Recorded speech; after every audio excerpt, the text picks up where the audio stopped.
2023년 2월 22일 한미일이 동해에서 전격적으로 연합탄도 미사일 방어 BMD 훈련을 한 것이 공개가 되었습니다. 미 해군의 USNI 뉴스의 보도에 따르면 이 훈련은 연례 훈련 계획이 없던 것으로 북한이 2월 18일 화성 15 발사와 2월 20일 600mm MLRS 발사에 대한 대응으로 실시가 되었습니다. 훈련에 참가한 함정은 대한민국 해군 이지스 구축함 DDG-991번 세종대왕함과 미 해군 구축함 DDG-52번 USS 베리함, 해상자위대 이지스 구축함 DDG-177 아타고 등 3척입니다. 이와 관련된 일반적인 내용은 이미 보도를 통해서 충분히 알려졌고, 일부 언론은 미국이 보도 자료에 동해가 아니라 일본해라고 적은 것을 문제 삼으며 현재 정치 문제화하고 있습니다. 언론 보도와 관계없이 훈련을 군사적 시각으로만 보면 상당한 의미가 있습니다. 그리고 북한에게는 매우 곤혹스러운 상황입니다. 각국에서 구축함 한 척씩 겨우 3척이 참가한 훈련이 무엇이 그리 중요하냐고 반문하실 수 있습니다. 그러나 보도를 통해 표면적으로 공개가 된 몇 장의 사진과 영상이 아니라 숨어있는 2가지 사항을 고려를 하면 결코 가볍게 볼 수 없는 훈련이고, 동북아시아 안보 정세의 흐름이 바뀐 변곡점 중의 하나입니다. 가장 중요한 것은 미 해군 구축함 USS 베리함입니다. 미 해군의 공식 사이트인 네이비 밀에 따르면 이 구축함 베리는 지난 6년 동안 7함대에 전진 배치된 함정입니다. 그러나 2월 17일자로 미 본토 3함대로 전속이 되면서 워싱턴주 에버렛으로 복귀하기 위해 요코스카를 출항을 했습니다. 따라서 구축함 베리는 요코스카를 출항한 후 항로를 서쪽으로 잡고 항해를 하는 것이 맞습니다. 그런데 느닷없이 5일 후인 22일에 동해에서 실시를 한 3국 연합훈련에 나타난 것입니다.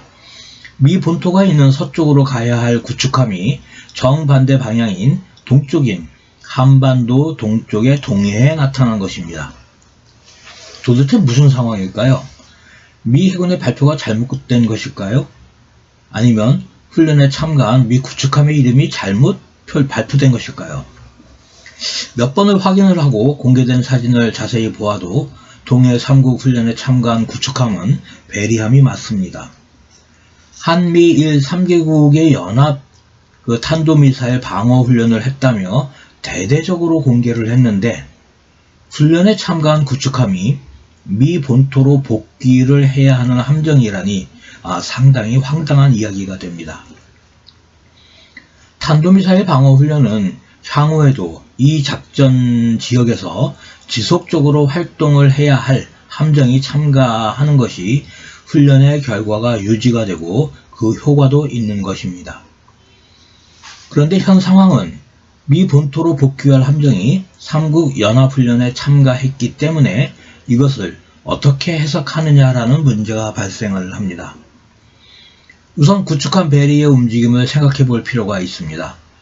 울산합 공해상을 22일 연합훈련 수역이라고 가정을 할 때 구축함 베리가 2월 17일 요코스카를 출항한 후 에버렛으로 항해를 하다가 항로를 바꾸어서 되돌아왔다면 베리는 항로의 변경을 2월 19일에 결정을 해야 합니다. 그리고 홋카이도와 혼슈 사이에 스가루 해협을 통과해야만 22일에 겨우 동해에 들어올 수가 있습니다. 요코스카로 되돌아와서 최단 거리인 관몬 해협을 통과한다고 한다면 22일에는 도착하지 못합니다. 요코스카에서 훈련 수역까지의 최단 거리는 1300km이기 때문에 이 거리를 베리가 최고 속도인 30노트로 항해를 한다고 하면 약 23시간이 소요가 됩니다. 순하속도 20노트이면 35시간이 소요가 됩니다. 만약 항로 변경 결정이 북한이 20일에 600mm MLRS를 발사한 후에 결정이 되었다면 구축함 베리는 요코스카를 나와서 에버렛으로 향하지 않고 일본군의 해역의 어디에선가 대기를 하고 있었다라는 얘기가 됩니다. 어떤 경우이든지 소속이 7함대 제15 구축함대에서 3함대 제31 구축함대로 변경이 된 구축함 베리가 3개국 연합훈련에 참가한 것은 매우 부자연스러운 상황입니다. 그리고 결과론적으로 3함대로 전속이 된 구축함 베리를 7함대에서 통제하여 3국 연합훈련을 한 것이 되겠습니다. 미 7함대가 구축함에 여유가 없어서 또는 대대적인 홍보와 달리 별로 의미가 없는 훈련이어서 본토로 복귀하는 함정을 중간에 되돌려서 동해로 보냈을까요? 그렇지는 않을 것입니다. 게다가 이 구축함, 본토로 돌아가야 할 구축함 베리 대신에 7함대에 새롭게 전속이 된 DDG-113 USS 존 핀함이 22일 요코스카에 입항을 했습니다. 훈련 당일 이전에 이미 일본 근해에 도착해 있었다는 것입니다.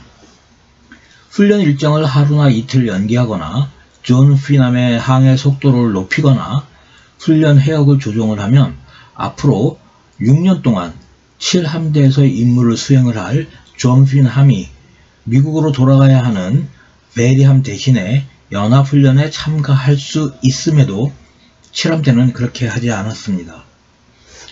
즉, 이 훈련에 참가한 미 해군 전력이 7함대 소속이 아니고 3함대 소속이어만 하는 이유가 있었다라는 추정이 가능합니다. 두 번째는 3국 해군 작전사령관의 회동입니다.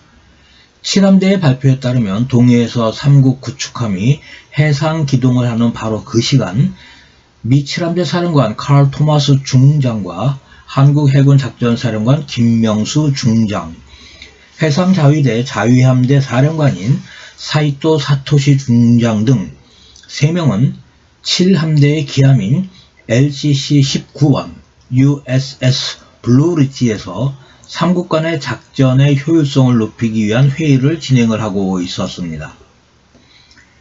USS 블루리지의 지휘통신 능력으로 볼 때 동해에서 기동 중인 각각의 구축함을 통제할 가능성을 배제하기 어렵습니다. 이는 연합작전을 수행을 하되 각각의 지휘 계통을 유지를 하면서 자죽성을 확보하고 작전 통제를 한 곳에서 할 수 있음을 보여주는 것을 시사합니다. 본인의 결론은 이렇습니다. 이 훈련을 미 해군 제3함대 전력을 7함대 사령관이 통제하여 작전을 실행을 한다는 점과 한국 해군과 해상자위대 작전사령관이 7함대 기함에서 함께 연합작전을 수행할 수도 있다라는 것을 보여주기 위한 것이 아니었느냐, 이런 생각을 합니다. 이번 편은 여기까지 하겠습니다. 감사합니다.